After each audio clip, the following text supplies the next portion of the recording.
Биз бүгүн ушул жөнүндө да сурагыбыз келип атат. Эгер уруксат берсеңиз, албетте. Сурагыла. Болгон күчүмдү, болгон дареметимди жумшадым да. Жаш жылдыздардын атынан анда мен ак жылдыздың чакырам. Алгачкы жолу чыгып аткандай сезимдер болот да адамда. Ал рамкадан адам кээде тажайбы? Элеңе дейт деген сөздөн аттап кетип мен андай жашап көргөн эмесмин. Балам 2 айлык кезинде 2 жолго түшкөнбүз. Азыр балам 6-га чыгып калган учур. Ушуга чын эле шыгы бар болсо, мен алып байкеге бермекмин да. Өзүбүзгө караганда да устатым көбүрөөк күйчү да. Акын болуп жашаганым мейли эле, аял болуп калганымды карасаң.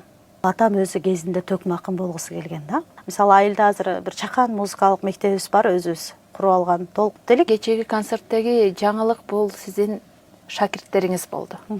Торуп жолду тоскондо аны ошол токтоткула эй бүбүлү. Мен устат болгонго дайын эмесмин деп. Адашып келип алдымбы, бул жер армиябы айтышпы керек. Жок деп жүрө берсем, убакыт өтөр экен депчи. Сен жүрчү жерме саткана, сенин ордуң сахнада. Сиз дайыма айтып каласыз, мен бул айтыш өнөрүнө кечирээк келип калдым бир аз депчи. Ушундай нерселерди көргөндө дагы таштап кетким келет да.